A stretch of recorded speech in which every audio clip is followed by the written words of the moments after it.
Hello everyone, welcome to my channel tutorial post.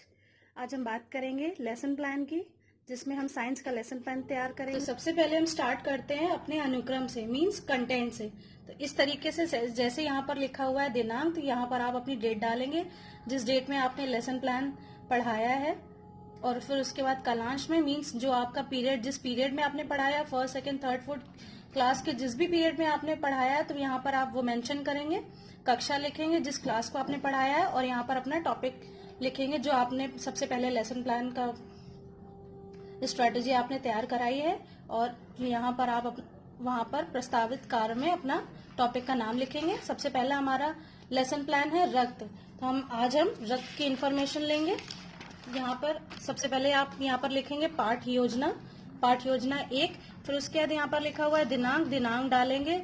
विषय में जीव विज्ञान जो भी लिखा हुआ है, जैसे हम यहाँ पर जीव विज्ञान की लेसन प्लान बनाएंगे तो जीव विज्ञान लिखेंगे। और कालांश में पीरियड लिखेंगे, कौन से पीरियड में आपने पढ़ाया है। यहाँ पर कक्षा लिखेंगे 8th, या जो भी आपने जिस भी कक्षा को पढ़ाया है, 6 पढ़ाया है, 7th क्लास को पढ़ाया है, तो अब यहाँ पर आप लिखेंगे। प्रकरण में आप रक्त लिखेंगे, मीन्स जो भी आपने टॉपिक चूज किया था पढ़ाने के लिए। तो प्रकरण में यहाँ पर आपका टॉपिक नेम आएगा। समयावधि में आपने अगर 30 मिनट आधे घंटे पढ़ाया है तो आप यहाँ पर लिखेंगे 30 मिनट। और फिर उसके बाद यहाँ पर विद्यालय का नाम आएगा। विद्यालय के नाम में जिस भी विद्यालय में आपने ये पढ़ाई कराई है, ये लेसन प्लान आपने बच्चों को पढ़ाया है, आप यहाँ पर विद्यालय का नाम लिखेंगे। ठीक है, अब हम स्टार्ट करते हैं यहाँ से। शिक्षण उद्देश्य हमारे 6 हैं। तो सबसे पहला उद्देश्य है हमारा ज्ञानात्मक उद्देश्य। उसमें जो भी छात्र की व्यवहारगत परिवर्तन जो भी होगा, उनकी एक्टिविटी, जो भी चेंज आएगा उनकी एक्टिविटी में, वो यहाँ पर लिखा जाएगा। जैसे उनकी किसी एक्टिविटी में छात्र रक्त के विषय में प्रत्यय स्मरण कर सकेंगे, छात्र रक्त के विषय में प्रत्याभिज्ञान कर सकेंगे, छात्र रक्त के विषय में ज्ञान प्राप्त कर सकेंगे। ठीक है, तो ये ज्ञानात्मक उद्देश्य हुआ। फिर उसके बाद ऐसे ही बाकी जो अवबोधात्मक उद्देश्य, उसमें ये छात्र के विषय में व्याख्या कर सकेंगे, छात्र रक्त के विषय में जान सकेंगे। ठीक है, उसी तरीके से और बाकी ये है अनुप्रयोगात्मक उद्देश्य हो जाएगा। उसमें ये परिवर्तन आएंगे। फिर उसके बाद हो जाएगा आपका कौशलात्मक उद्देश्य। उसमें छात्र में ये परिवर्तन आएंगे। फिर आएगा आपका अभिरुच्यात्मक उद्देश्य। उसमें छात्र के अंदर ये परिवर्तन आएंगे। उसके बाद आपका आएगा अभिवृत्त्यात्मक उद्देश्य। उसमें छात्र के अंदर ये परिवर्तन आएंगे। ठीक है, फिर उसके बाद नेक्स्ट हमारा आ जाता है शिक्षक सहायक सामग्री। मींस अगर हम ब्लड के बारे में बच्चों को पढ़ा रहे हैं तो रक्त को प्रदर्शित करता हुआ चार्ट।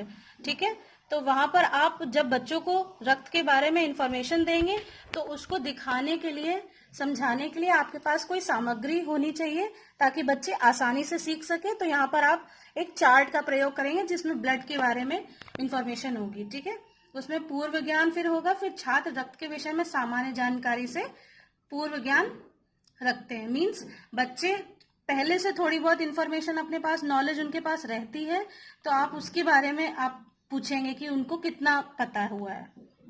उसके बाद आएगा आपका प्रस्तावना प्रश्न। प्रस्तावना प्रश्न में ये प्रश्न आप पूछेंगे तो बच्चे उससे रिलेटेड आपका आंसर देंगे। अब जैसे पहला प्रश्न है, भारत की अधिकांश जनता कहाँ निवास करती है? तो गांव में। ठीक है, अब ये जो पहला आंसर है आपका, इसी गांव से ही आपको स्टार्ट करके कोई एक दूसरा प्रश्न बनाना है। जो भी आंसर आपका पहले क्वेश्चन का आंसर होगा, उसी से स्टार्ट करके आपको दूसरा क्वेश्चन बनाना है। भारत में गांवों की जनता के जीने का मुख्य साधन क्या है? तो दूसरा आंसर होगा आपका कृषि। तो कृषि से रिलेटेड आपका तीसरा प्रश्न शुरू हो जाएगा। कृषि से हमें क्या प्राप्त होता है?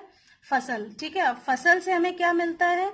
भोजन। भोजन से हमारे अंदर क्या बनता है? अब आ गया आपका जो टॉपिक का नेम है, वो फाइनली आपका लास्ट में आ गया, तो उसका है रक्त। ये आंसर है। अब हम लास्ट में जिस टॉपिक को हमें पढ़ाना है, फाइनली हम वहां पर आ चुके हैं। तो अब रक्त से आप क्या समझते हैं? तो ये आपका हो गया समस्यात्मक प्रश्न। मतलब अब इस टॉपिक के बारे में बच्चों को पता नहीं है, तो अब ये समस्यात्मक प्रश्न हो गया आपका। तो अब हम क्या करेंगे, ये हमारा उद्देश्य कथन हो गया। आज हम रक्त के विषय में विस्तार से अध्ययन कर सकेंगे, ठीक है। इसके बाद अब आप डिटेल में पढ़ाना स्टार्ट करेंगे।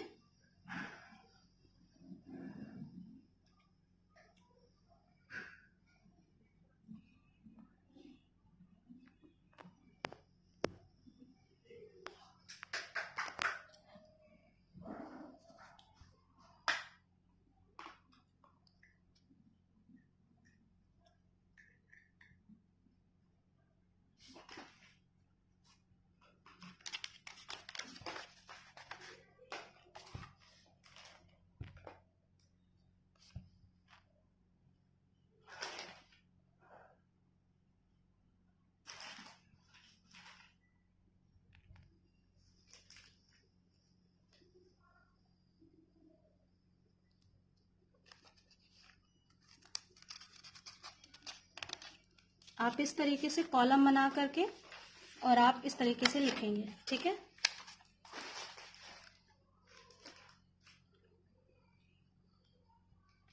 ये तीसरा हमारा हो गया विकासात्मक प्रश्न। ये 3 कम से कम आपको प्रश्न लिख करके और उसका स्पष्टीकरण देना है बच्चों को।